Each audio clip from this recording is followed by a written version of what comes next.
Good morning, everybody, or good afternoon, according to where you are in the world. This is an international broadcast, is it not, Rick? It is, and maybe beyond. Yes, yeah, who knows? That's a weird thought that, that beings from other dimensions could be watching this at the same time.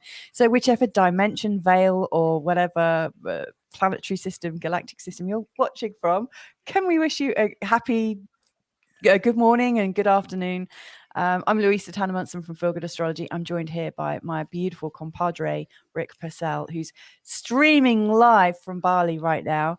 And it looks gorgeous out there. It's Yes, actually sunny and bright. beautiful. If I was to patch you out of our window right now, it's still dark. Oh, So really? yeah, it's not quite morning yet. So today we're going to be talking about finding peace during times of chaos. Now, usually I ask you, Rick, why did we choose this subject? But this week I can definitely say that this was something that I needed to connect into, and it was like so apparent to me. I just noticed in the background you've got a butterfly hanging from your ceiling. Yes, there's lots of That stuff really hanging caught from my- there.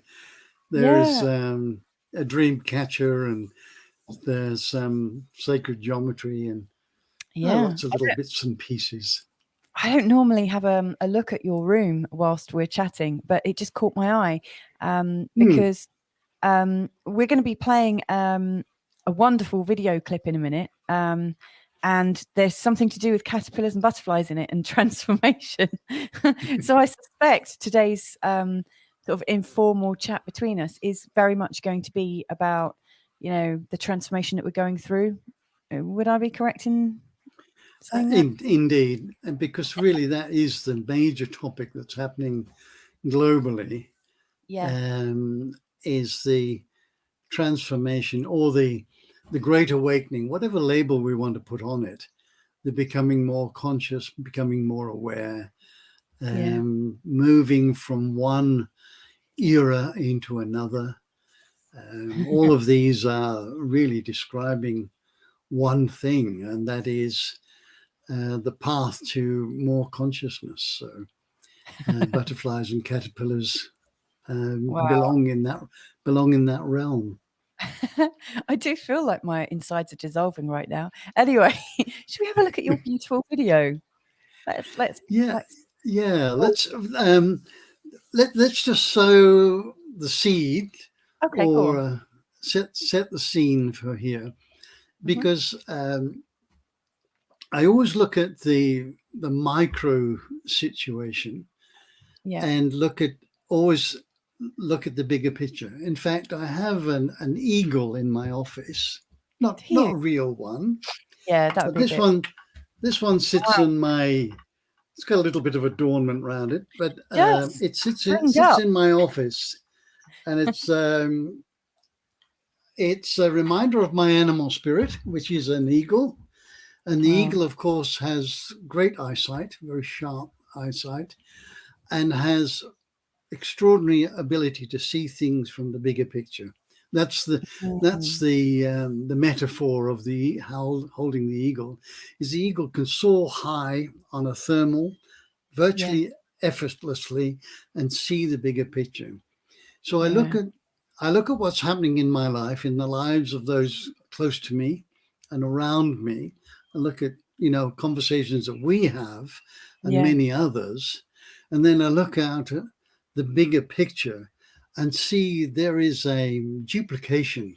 There's a facsimile of what's going on. It's as above, so below, and while we may be experiencing tumultuous times, and mm, times that can be grossly upheaving, yes, the upheaval that we're seeing and experiencing on a personal level is occurring on a global level. yes, It's going even beyond that, but let's just keep it to yeah, Mother Earth. So yeah, another way of describing it is that we're exiting an old paradigm and creating a new paradigm. mm, So with that, there's going to be an upheaval. It's yeah, rather like when you sell a house, let's say in Australia or in England, you've got to go through all the cupboards, and you divest yourself of the stuff and the junk in the Yeah. garage. So there's a big clean out, and then you Mm. move to a new place, and then if you, like you and I, who have traveled in the world quite a bit, Yeah. it takes about 4 months to get settled, certainly in a Mm. foreign country in Asia. For Yeah. me, Singapore, Hong Kong, Indonesia, all those places that I've moved to, about 8 different countries. It takes about 4 months to get settled in. Mm. Where is the electrician? Who do I call for this? What do Yeah. I need to do for documentation? So it's really an incredible upheaval. And on a macro scale, as we transit from one era into another, everything gets tumbled around, and the upheaval is very prominent. It's right in our face. Yes. So it was timely that I had this video, and I think it'd be worthwhile just playing this reel, as they would used to say, and we can come back to it. Absolutely. Let's do that now. Let me just start it. Oh. Do you see the butterfly over there? This is the metamorphosis.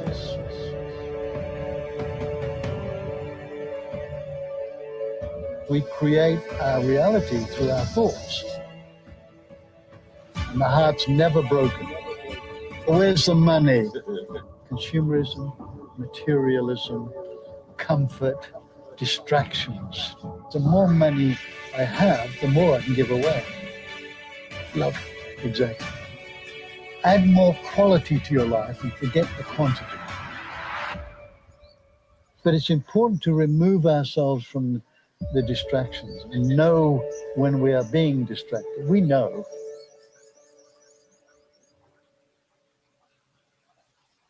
Nature is constantly, do you see the butterfly over there? That used to be a caterpillar. Crawling along the ground, gorging itself with leaves, hanging itself upside down, creating a hardened outer shell or chrysalis, and melting into quantum soup. The caterpillar knows it's dying. But amongst those imaginal cells within this quantum soup, there's something that knows something is birthing. So then it breaks out of the chrysalis and flies and shines its beauty on the world. This is the metamorphosis. And human beings right now are going through our own metamorphosis. We've been gorging ourselves on consumerism, materialism, comfort, distractions. And now, as we're progressing through this human evolution, we are in this quantum soup. So it's no wonder people are confused, because we have a foot in both camps. And we're desperately trying to hang on to what is known and familiar, which is the caterpillar's life, and the caterpillar is dying. So now what we're doing is we're building a bridge from one paradigm to another. And we tend to be in this sort of no man's land, this void. But if we look deeply, we will see that something else is birthing, and this is the new humanity that is not fear-based, but heart-centered, love-based, and building a new society through permaculture, through taking indigenous wisdom from the old. We don't want to throw out all the old paradigm. We want to sort through gentle birthing, indigenous wisdom. Things that work, we want to bring those across the bridge to this new paradigm. And you guys, you millennials, you've come to shake up the world. What the hell are you doing, right? And you see better ways of doing things, and you're downloaded with these imaginal cells that are birthing. You are divorcing yourself from this old paradigm. I don't want this. This doesn't resonate anymore. But I don't know what this looks like. And in fact, none of us know what this looks like, because it's up to us to birth it. We will create this because we create our reality through our thoughts. And from that, now we're sitting here about to have breakfast, having this conversation. So thoughts become things. Human family has created this crisis in order to catapult us to the next level of consciousness.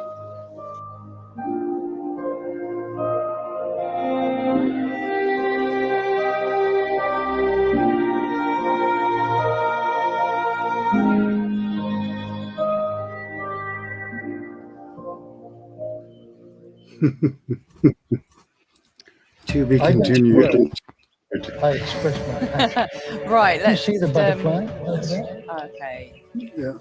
This is the So consciousness. you got a Wow. glimpse of this beautiful emerald island, not the one Yeah. next to not within Great Britain, but as Bali.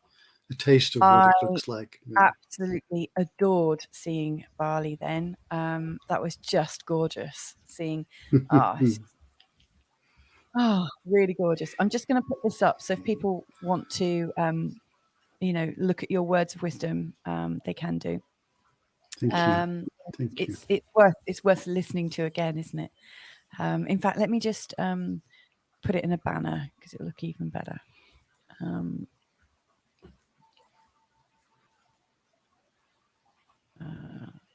That's better. That's easier. Great. So, oops. There we go. There we go. All done. Yes, I absolutely adored that. Not only because I saw Bali, but just the way you delivered that was perfect. And actually seeing that caterpillar in the cocoon. And I totally understand that, when I was chatting with you yesterday or the day before even, I can just see how relevant that is to the situation. And in your introduction, this morning, with the as above, so below. I mean, I too, am noticing all the patterns all the time, in my work. And I always mirror it back to my family and then mirror it out to the news and think, okay, what's going on? And I can see that people are really displaced at the moment. And also trying to find their place in the world. There are people in terrible relationships who are working out where do I belong and who do I belong with? And, people are getting very close to their tribes and things. So there is this, I mean, that's how it's really showing up for me. But, in other people's lives, they'll be noticing the pattern of death and dying and resurrection and letting go, because that's what they see. And if they were to look at the news, they would also see that message as well. Because the news is kind of reflecting everything right now, isn't it? It is. It is. Yeah. And as we know, the bulk of the news is based in fear. It is little nanobites of fear constantly being displayed in front of us. Don't call it television programming for nothing. No. So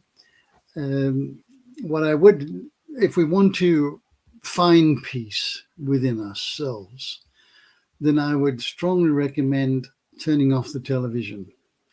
And when I say that, I don't mean completely. I really want to be informed of what's going on. I've got my finger on the pulse with what's happening with the Afghan situation, the Taliban, with COVID, with a little bit of politics, what's happening in Australia, because I have family in Australia. I want to be informed, but I don't want to be overwhelmed with what's going on. So I distance myself from it. It's rather like when you're in meditation, you're sitting quietly there, the thoughts arise, they stay for a while and they disappear.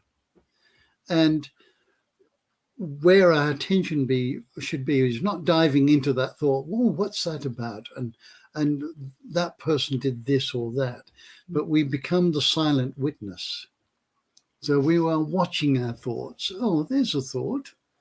Don't have any attachment to it. No inclination to sort out what it means or why did it come and how long it's going to last. But just, there's a thought.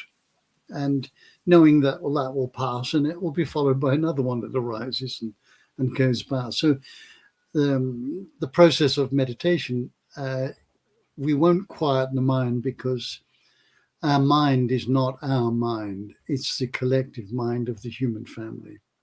Every thought is in a collective mind, and it's gigantic. And that mind has been filled with fear. And so if we want to divest of ourselves of some of that fear, then we need to be aware of our thoughts, choosing the good ones, and don't be diving into all the fear, but just have some uplifting thoughts, some beautiful thoughts, walking in nature, looking into the eyes of a child, stroking a cat or a dog. So we need to make some lifestyle changes that will be more life enhancing rather than fear based, because we know now that the ego is steeped in fear. It is the driver of fear, and everything that comes out of the ego is based in fear. And that the subsets of that we've spoken about in the past are separateness, superiority, judgment, cynicism, criticism, victimhood, blah blah blah. Once we attach ourselves and identify with that fear, then any one of those subsets could come up and say, oh, I'm a victim here, look at me, or whatever it is. And I don't mean that to be cynical. I'm just this is the reality of our lives. We do get to a stage as well when we can have a little chuckle about what we're moaning about, can't we? I mean, yes. I'm definitely caught in a bit of a loop at the moment. And then I have moments of actually just kind of laughing and shrugging it off. Not in a callous way, but just in a way of, oh, so we're at this stage again. Okay. Let's see where this one's going to lead us. Yes. So you get some respite from that by just backing out, seeing the bigger picture, and saying that we've all been there. You know, we've all experienced some form of trauma or disruption or chaos in our life or whatever it is. And somehow, if we're here now, watching and listening and talking here, it means that we've survived it. Yeah. So one of the principles I look at is crisis as the driver of change. Wherever there's been crisis in our life, it has forced change upon us. Right? If we're really clever, we won't wait for the crisis to occur before we do something about it. We do something about it before it occurs, before it's blown out of proportion, if possible. Yes. But if you look at all our history of the human race, we've had crises after crises after crises. And with each following of those has been changed. Now, not all those changes have been to the better of humankind, but there certainly is change. So now we're faced with a choice. Well, I want to change. Our world is in crisis at the moment, and political crisis, economic crisis, crisis in families, in homes, in communities, education, finance, you name it. And I see this as a very positive step forward, that this is a symbol and a sign that we're in the process of changing. And for me, the change is the great awakening that's happening. And it's, as I talk about in the interview, it has to happen. It's like we've unconsciously or consciously to some degree allowed this to happen. We've usurped our power. We've usurped our freedom. We've given our lives away to those in power. And we've robotically, obediently followed what we have been told to do. And no more apparent than what we're seeing now in the world. So this is the opportunity now to turn that around and say, enough, right? Enough. Right? And I don't mean in violent ways. It has to be Gandhian-like, non-violent, civil disobedience, or even just doing another stand from home. We don't all have to take a banner out into the streets and protest. That's not everybody's cup of tea. Surely living in the way that feels right is actually all that's required at some level, is to start being the best you can be at the frequency that matches what you want. So, for instance, like we want to create peace in the world. we realize that we've been living in such a way that has just not felt very peaceful. We've felt like we're going around and around in a sort of hamster wheel, and yeah, we recognize that we're committed to peace and joy. And so right now we're in a process of moving towards more peace and joy, because it feels like where we are right now we can't, and that's not true, because every morning Carl and I will say, hey, let's have a quick cup of tea outside, and we'll sit outside and we'll look at the view and we'll take in a deep breath, we'll look at each other and we'll be peaceful in that moment. And so what we're doing is having more and more of those moments when we just connect, or like when you, like you're saying, you look into the eyes of a child. But it's then when you like come out of those conscious moments and get back to sorry, I'm losing my voice. It's like a constant practice, it's a discipline. But we're not going with banners at the moment. Like, if we have to, but right now we think sort of being true to who we are and living our values seems more important right now. It is. And the idea that we're going to be in this state of blissful joy and peace, that's a leftover from the 60s. And as you know, I was a hippie in the 60s. And it was more about escapism than anything else. Some music has come from there. I don't subscribe to that. And we will roller coaster. Right? Yeah. But as long as that trend, the roller coaster trend, is going upwards and not downwards, right?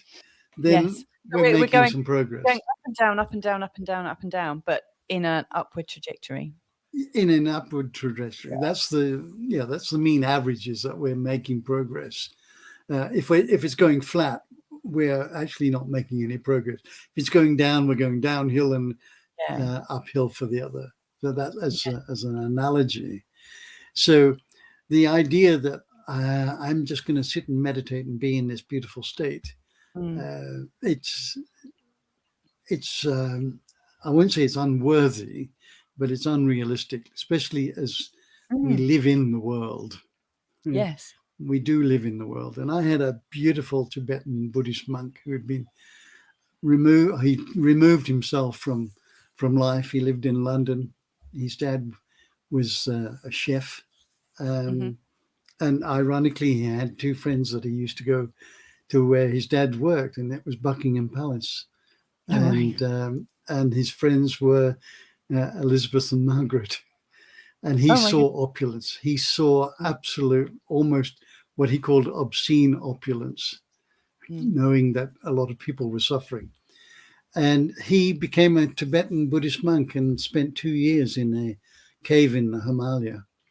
And then one day, his master, the Rinpoche, called him down from that and said, "You need to leave." And he was absolutely devastated. Absolutely devastated. And he said, "Yes, you need to go and spread the Dharma," which he subsequently did. He went to Adelaide, set up a little Dharma center. And when I met him in India, he said, "I've never been so happy in all my life. I've never been so challenged in all my life." So everybody says, "How could you sit in a cave for 2 years?" He said, "It was absolutely wonderful. There was nothing to disturb me other than that was going on in here." Right? And once I'd mastered some of that, it was easy. But throw yourself into a town or a village or a relationship and then see how easy it is, as we know, all of us. Yeah. So I mean, go ahead. Oh, God. No, I was just going to say, I do think my path or my journey to understanding who I am and what I'm about and stuff has been refined so much since I've been in a relationship with Carl and since I've had the kids. Nothing has created quite so much just so much like chaos and joy and bliss. And then it's a lot of it's a lot of emotions to process, and I think you do miss out on that when you're not having those close relationships or not throwing yourself into the world. We've got someone that's joined us to say, Awan Fazal, hello. He's saying, I'm presuming it's a man, I don't know. Awan Fazal, hello, ma'am, how are you? And hello, sir, how are you? We're very well. Where are you from? Let us know. Hope you're well today. Thank you for joining us. Yeah, absolutely. Let us know what's going on for you where you are right now. Yeah, you were saying, so your friend went back into the real world and actually experienced more joy. Yes, yes. But can you imagine having been in solitary in this beautiful state, and being, when he wasn't there, he was in this Buddhist peace and quiet place, right? Yeah. And then thrown into the city of Adelaide to create a centre, and everybody would come there with their problems, their trials and tribulations, and have to roll your sleeves up and get stuck into that.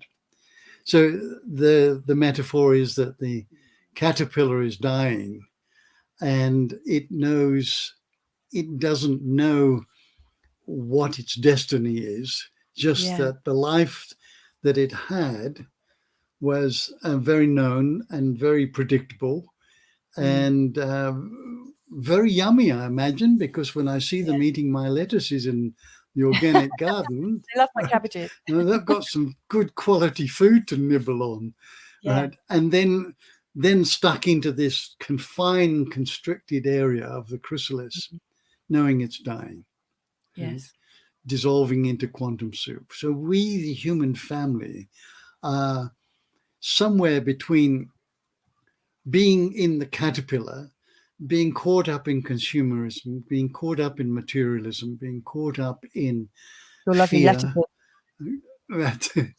Some are feeling the solidity of being trapped, which is the cocoon that the caterpillar has made by hardening the outer shell. So we entrap ourselves with our hardened thinking, our limiting beliefs, our self-abusive thoughts, our self-sabotaging. There's the prison that we make ourselves for ourselves. And then there's this death of the old life. Right?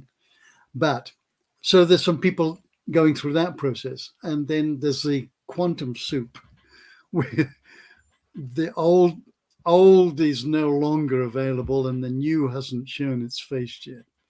So out of that quantum soup, there's a sense, called the imaginal cells. There's a sense of something. And of course, the metaphor again is that we are conscious, we are consciousness. So there is consciousness in that chrysalis that is sensing there's something about to birth. And that's then the development of the beautiful butterfly within the chrysalis, which emerges out and flies free and shines its beauty upon the world, which is what we can do as we emerge out of the chrysalis of fear, out of the prison of fear, and into our true identity, which is our sovereignty, who we are at the core. We are liberated. We have chosen to live in these bodies. We have chosen to inhabit this planet. At some level, it was either conscious or unconscious, but we find ourselves here, right, for a reason.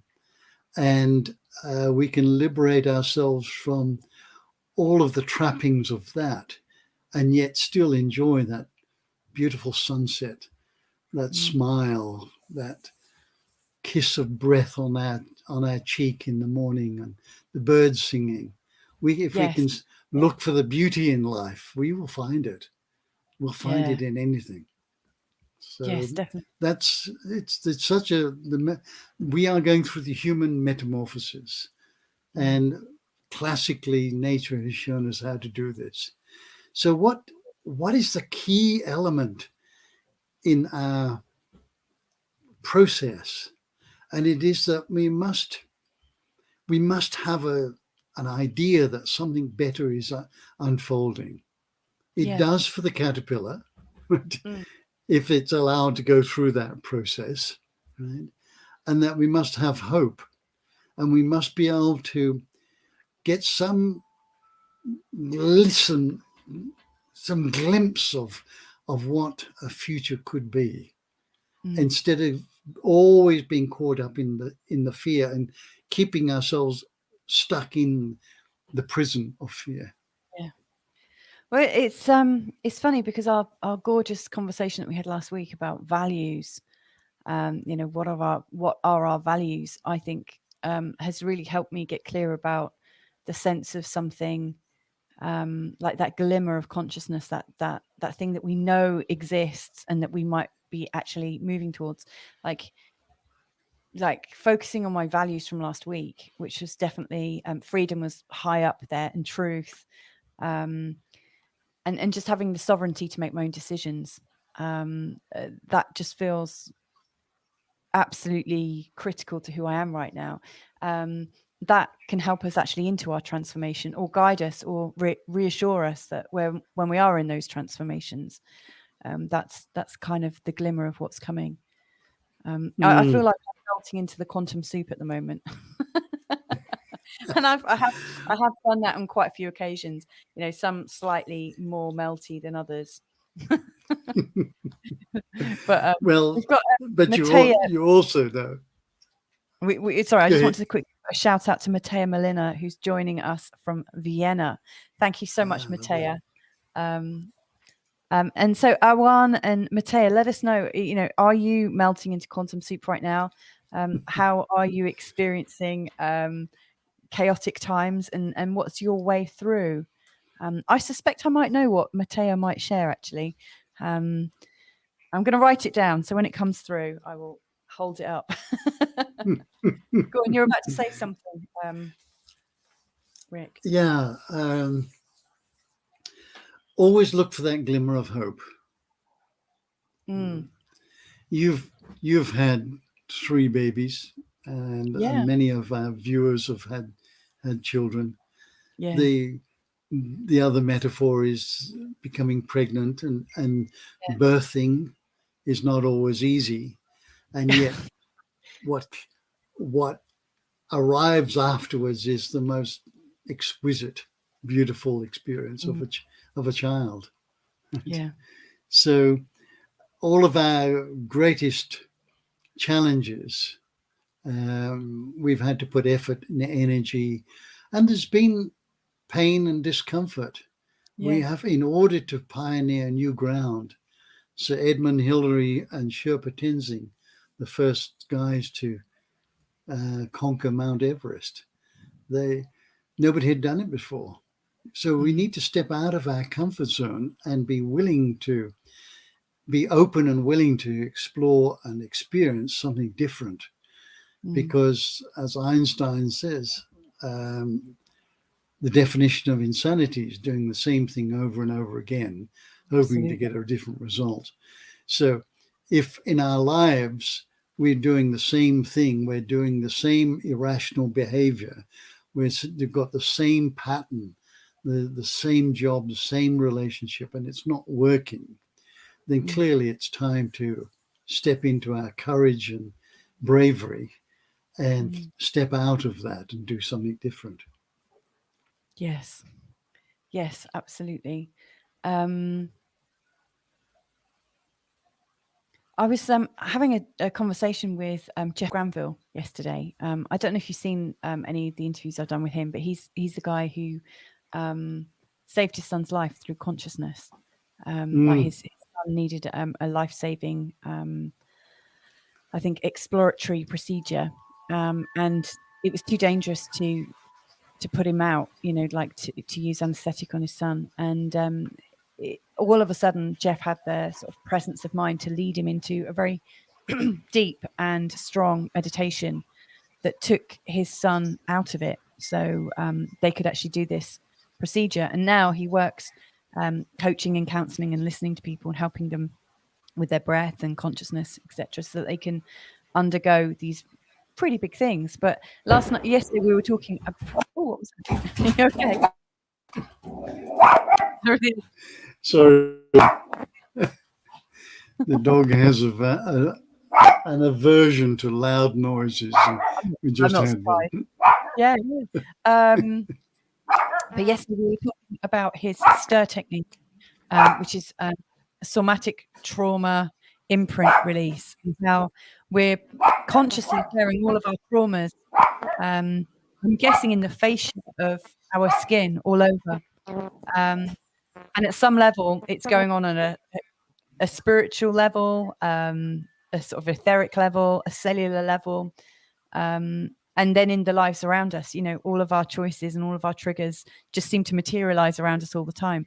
And so we were talking about the imprints that are made on us. And something you said really reminded me of something he was talking about, that we take a footstep into the unknown. And we're sort of, all of us in our own way are creating more feedback, for, I guess, the organizing principle of whatever it is, God, the universe, whatever you want to call it, source.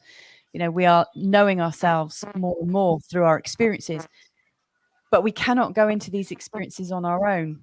They need to also be witnessed. Consciousness witnesses itself to be able to understand it. Yes. And I just wanted to share that because it really linked into what I was hearing from you. And then Jeff, I feel like one of the great things for me at the moment in finding peace during these times is that I'm having these conversations and listening to my good friends. And in those moments, that also takes me out. You're being bombarded with flies there.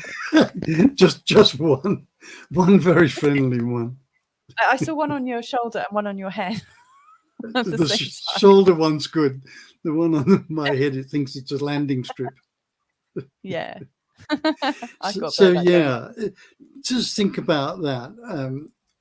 What will give us peace and tranquility is the trauma that we go through within our lives, and the disruption and discomfort and the disharmony comes down to really one aspect, and that we have temporarily, or we think temporarily, that we've disconnected from who we are. Yes. Now, in essence, we can't disconnect from that because that's who we are at the core. But the mind can think, oh, I'm this. It's the identification with, I am this fear, I am this anger, I am this blah, blah, blah. Right? And the definition of the ego is a false sense of self. So we've now gone into agreement that this is who I am, this limiting belief, I'm never going to make it, I'm useless. And we've supplanted with, I am an infinite being having a human experience with, I'm useless and I'm never going to make it, which is a complete and utter lie. So all that's happened is that the mental aspect has taken over, and we've identified with what the mind is saying about ourselves, right? And we've invalidated the truth of ourselves, that we are infinite, and we are everything that's transpired in our life it's who we are is untouched, completely and utterly untouched. It's just been the silent witness to it, the consciousness that we are witnessing what's going on, and it's untouched by whatever it is. And we've all been through some trauma or real effort. But that's not who we are. That's part of our life story. And I don't invalidate what we've been through. And I think, my story, I've been to hell and back a couple of times. So when we misidentify with who we are, and we attach to that and say, that's who I am, then that's all that's happened. That's all of this unpeacefulness, right? All this separateness, all of this fear is misidentification of who we are. Yes. And so the answer clearly is to reconnect to that sovereignty, to reconnect to that core, reconnect to that truth of who we are. and be in that. Just be in that. Yes. It rolls off the Absolutely. tongue so easily. It's obviously it's not that easy, and it's certainly a lot harder to maintain it. But all we need is one taste of what that looks like and feels like, and we know that it exists within us. So that's the value of being present, being mindful, doing some yoga, being in nature, practicing and focusing on things that are uplifting. We can do that. These are the tools that we can use to do that. Yes, definitely. Matea is just sharing with me her path, I think, to understanding it all. For me, it's super hard right now coming into totally new enchanted reality. A conscious breath and the presence of masters such as T.C. Aila are my greatest help. Now, T.C. Aila is also known as Tanya Castillo, a good friend. I saw her a couple of days ago, in fact. I'm in contact with her a lot. And actually, this is what I wrote for you, breath. Because I know, Matea, that you work with Tanya or T.C. Aila. And I know that the conscious breath is something that's very important to you. And actually, one of the things that I'm getting from Tanya myself is just the need for silence, that need for... I've never really been attracted to it, but all of a sudden the thought of, I don't know why we're getting this funny buzzing going on when both you and I are talking, Rick. Can you hear that? Oh, it's gone. Oh, you've gone. Hang on, you've gone muted. Yikes. I'm guessing you can hear me. Can you hear me, Rick? I can't hear you. But anyway, in my last video conversation with Tanya or TC Aila, we were talking about silent retreats and that, you know, she does them and the value of them. I can hear you again, Rick. Hello. Yes. And all of a sudden, I was considering the possibility of silence and considering the possibility of all the noise just dropping away. And all of a sudden, I could absolutely see why people do silent retreats. You know, that sense of things dropping away. And as I was imagining what it'd be like to be silent for like 10 minutes, I imagined that the only noise that would be distracting you is yourself. You would be a continuous distraction and you'd have to let it all go. You get up close and personal with yourself, I guess, when you're in that silent space. And right now I might not be in a silent retreat, but I'm mirroring that in my physical world. So I'm not like silent, but I'm getting rid of the clutter around me. I'm packing things away. I'm getting, throwing things away, recycling things, gifting things to other people. So I'm kind of making my physicality silent as much as possible. But yeah, I can understand where you're coming from there, Matea. Thank you for sharing that. Yeah, lovely. Thank you for sharing. And it's the same as decludging your wardrobe or throwing out stuff out of the garage or the garden shed or whatever. We need to look at what are we entertaining in our mind? Yeah. Are they uplifting thoughts? Are they heart-centered thoughts, or are they fear-based? So we need to decludge our mind of those limiting beliefs and thoughts that are not life-enhancing. And we have a choice. Right? We can choose our thoughts. We can change them in an instant. Yeah. So, the old adage, watch your thoughts and choose the good ones. And we can't go from, having very negative thoughts to joyful thoughts in one hit. But we can take the next best one, and then the next best one, and the next best one. And we can walk our way out of that limiting belief or that thought process. The opposite is true, is that we can take the next worst one and the next worst one and walk ourselves into depression. So we are given a choice, and the choice is, do we follow the ego, which is steeped in fear, or do we follow the heart, which is based in love? And that's why we have an ego. The ego shows us and gives us a choice, right? It's Yeah. encouraging us to come down the path of fear Yes. because it's the easier route, Mm. and or we can consciously choose the path of love. So we're in the driving seat. And I when I was talking earlier on, or when you're watching the video again, I thought about the Matrix, the movie The Matrix, Mm. Oh yeah.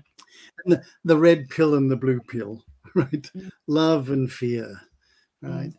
And we, in essence, there's a sort of idea we are the Matrix and we are creating it. It's Mhm. not something that's imposed upon us. It's a self-created matrix, which is like a prison. And because we're sharing the collective mind of humanity, that becomes the collective matrix. Yeah. And we think, oh, I'd like to be able to get out of this matrix of all of this negativity and fear and all of that. Well, it comes back to us. Yeah. That we need to exit from our own mini matrix in order to function in the world. And so, Yes. so now for my own choice, I can live in the world, seeing and what's going on, right? But I don't need to be in it. I can be part of it and seeing what's there, but I also have a foot in the sovereignty, right? And Yeah. I spend more time in the sovereignty than I do in the matrix as such. Yeah. And that doesn't Yeah. make me special or better than anybody else. It's just a different way of living, and it's Mm. a choice. Yeah. Yeah. I love what you're saying about taking the next best choice, because that's how we tend to. I mean, I didn't even come across that really until I met my husband. And I think both you and he are both very sort of emotionally practical. You know, like you can feel things, but also understand that you still need the sort of practicality about around you. And so whenever I'm sort of faced with something, I always think, okay, what is the next best thing? Which choice feels better? Which choice feels more like creating freedom for myself, or whatever my value is?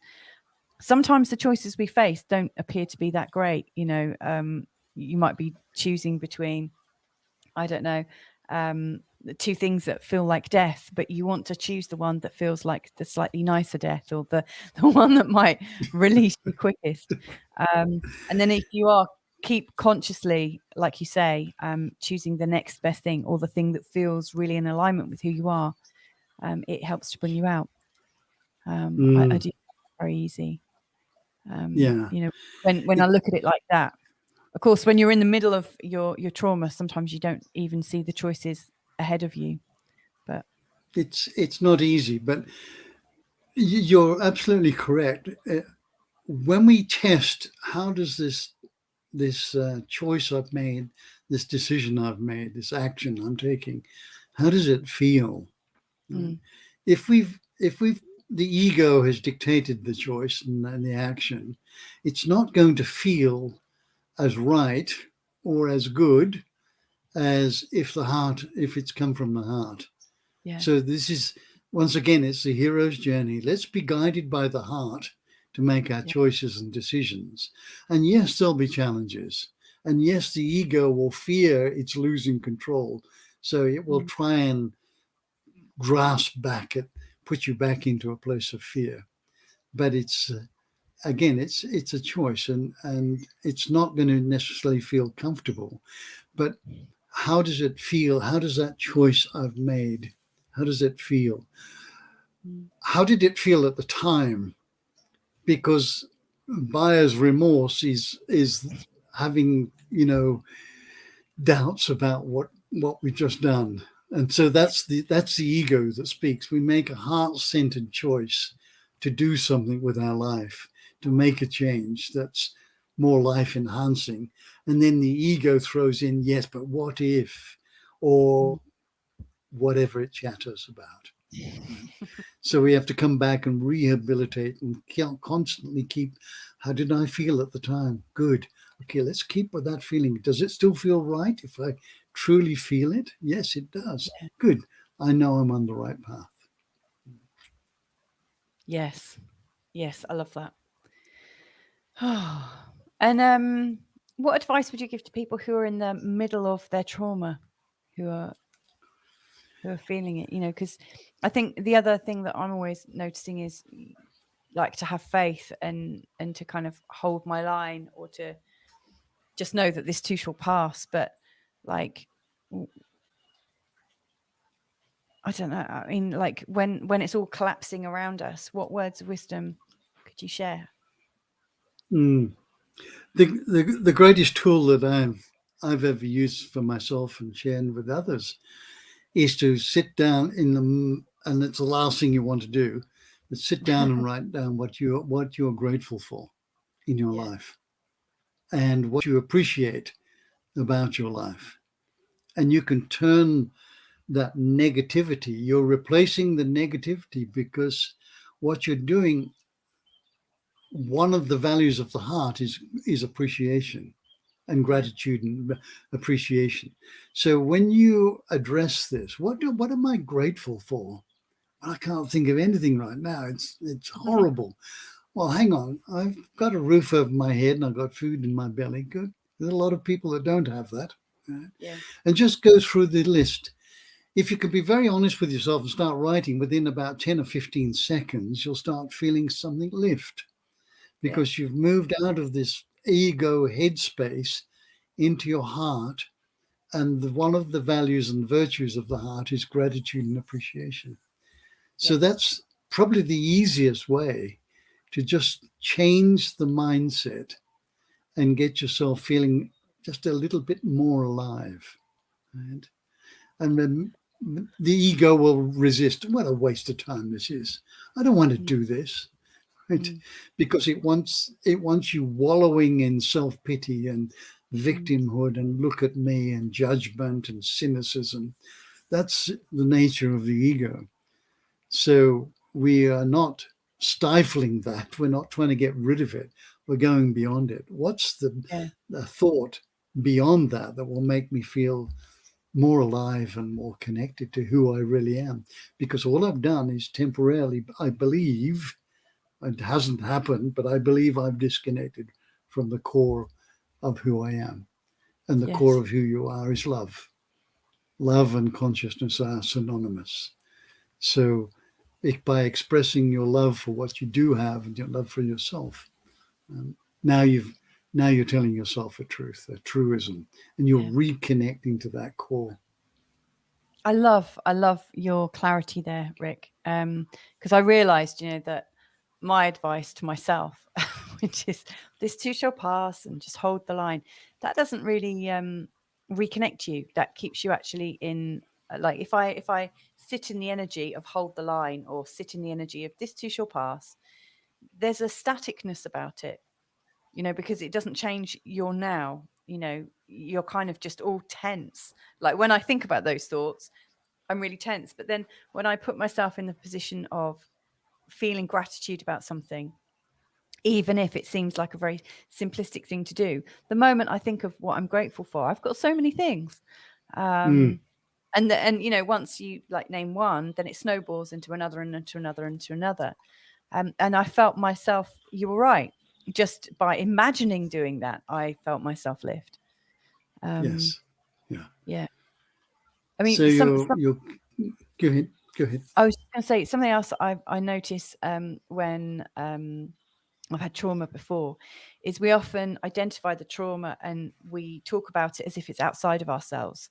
So, for instance, I mean, it feels very real, but like we'll talk about my cancer or my breakup or my this, my that, and it like it's a possession, like it's a trinket that we put on our shelves behind us, and because it's outside of ourselves, or we kind of position it as something that we own and something that we're connected to, that's slightly outside of ourselves, because we can't love it, we can't accept it, we can't integrate it back into us. We sit looking at it on our shelf, it's always in our awareness. Wherever we look, we can kind of see it taunting us.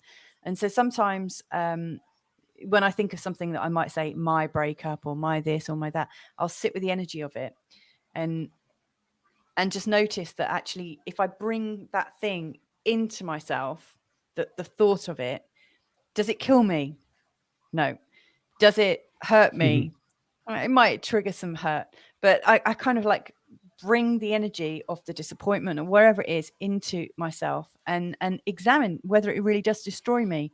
And actually what I notice is the moment I am not separated from it or judging it as something bad, that it starts to integrate. And the other thing I notice is that we're processing units as humans, which sounds very unromantic, but we breathe in air, we change it. When that air comes back out, it's different. We drink water, we eat food, and when it comes out the other end of us, it's different, it's changed. And it's the same with our thoughts. They come into us, they blend with us, and then they get regurgitated or re-experienced in a different way. And so it occurred to me that it must be the same with trauma. Like, if we can bring it into us, we will process it. And I think one of the problems that we have is that we keep our problems separate from us. We put them on our shelf, we look at them, and all the time we're looking at things, we're not actually breathing with it or accepting it into our, just accepting that we might have something that's suboptimal and still love it and be okay with it. All the time we're judging it, we're not processing it. It's a static thing. That's what occurs to me. So it's my other thing, kind of, can I sit with it? Yes. And it allow is, my it's body stuckness, to do what it does. Yeah, because your body is trained to process things and let go of things, I think. Yes. It's coming into our sphere of awareness to be viewed and healed. So Yes. the process that I use for myself is I let it in so that I'm not pushing back and resisting it. Right. Yeah. I let it be. I accept it for what it is. This is the reality. And then when I'm ready, I'll let it go. So let it in, let it be, and let it go. I like and that. Now we've taken away all of the conflict, the resistance, it's part of my journey, right? And if we don't, if we try and park it or ignore it or deny it or stomp it out, it's not going to go away. It's not going to go away until it's healed. So the moment something comes up, no matter how minor or major it is in my life, I just, let it in, all right? Breathe into it, right? And then let it be. I don't have to hold on to it for a long time, but I'm radical acceptance and radical surrender, right? And now I can make a conscious choice. I'm done with it. I'm done with it. I don't need to carry this around anymore. And then I let it go. And I do that symbolically. We live on the edge of a valley here. I usually put it into a stone. I find a stone chooses me and says, choose me. And I put all that pain or suffering into the rock. And then I do my little releasing process and throw it into the valley. You can put it into a dish and write it out and burn it. Any way that is symbolic of letting it go. And it's gone. And it's always followed with a sense of liberation. We've let that go. I really liked what you said about radical surrender. Because something else I've noticed is when I have a repeat problem that just seems to come up again and again and again, sometimes the only thing to do is to just lean into it and to have more of it. On a small, an easier to understand sort of example of it would be if my children are really sort of like demanding, or they're I can't calm them, or they're really distracting or something. Sometimes, it's really easy to say, look, oh, stop it, go away, or whatever, like we'll get into those moments, where we remember our programming from our parents, our grandparents, and there's this kind of, oh, we can't be inconvenienced by children. But actually, every now and again, I think, oh, okay, they need me. And then I give them more of what they need than they actually need. So I'll be so attentive. I will be absolutely leaning into the experience of being distracted by them. And all of a sudden, the whole thing changes. Whatever was lacking in their experience at that moment is filled and it's replenished so much that it kind of disappears. But Yes. that's a simplistic way. But when I ended up meeting you in Bali, I'd got to a stage in my life where it seemed that every step forward I was taking in the UK, with my business, with my work, with my friends, with my relationships, it just felt that everything was coming to a sticky end, like the wheels of creation stopped turning. It felt like every time I was moving forwards, I was just moving into a wall. And for me, the radical surrender was, it's just not working in England. I need to A, stop working. I need to B, stop trying to earn money. I need to C, stop trying to find a house, stop trying to find a relationship. And so I just stopped doing all of that. I leaned into it and took, the best part of a year off, not really working, not really looking for a home, not trying to find a relationship. And all the things that I was looking for, I just stopped and ceased and came on the most magnificent journey. Met you and so many other wonderful people, and that has set me up for this last decade and beyond, because we're now coming up to 12 years since I was visiting you. Yes. So that technique of hello, I've been joined by a sleepyhead. The technique of absolutely letting go of what I actually wanted, because actually, for relationship wise, before I met Carl, I just thought, you know what, I'm just going to stop looking, and it feels like the wrong step to do, doesn't it? Because like, if you want to find a relationship, you should be looking for one, right? Yes. You should be trying to do it. But when I stopped, Yes. it all fell into place. Yeah, beautiful. I'm going to let you get back to your mumhood, but let's Sorry, I'm finish it getting my off boob with out this on video. with a wonderful quotation from Gangaji, who Yeah. I've been a huge admirer of for a long time, and she says, "Just stop trying, Oh, and then just stop, and then stop trying to stop." And there it yeah. is. There it is. Everything we're looking for will arise in that space, in that openness. We're not trying to do anything, trying to make something happen. We just completely stopped. Yes. And there it is. Thank you so much. This is the right moment to stop the show now. So thank you so much. Thank we're, you. we're I've got another sleepy baby here as well. Look, there's my lovely Minnie. Hello, look at that. How beautiful. So I'm busy exiting one situation next week. So we'll catch up in 2 weeks' time. So Yes, if you'd like to indeed. join us, I think next time we're talking about resolving conflict, if that's still even relevant to us. Yeah, we can. Or we'll think something else. Yeah, absolutely. We've got 2 weeks to figure it out. Yeah. So if you've been joining us, wherever you've been joining us from, thank you so much for your participation. I think these are co-created as well. Like, we do feel the energy of people around us. So thank you. Go peacefully, enjoy your week, and we'll catch up with you again real soon. Thanks for joining us. Yeah. And thank you so much, Rick. Thanks so much. Big love from Bali, and to all your viewers and listeners. Thank you for being with us today. Oh, thank you so much. And Mateus just said, yes, thank you. Thank you so much for joining for joining us. Right, let's go and Okay. continue with our days. Bye for now. Ciao.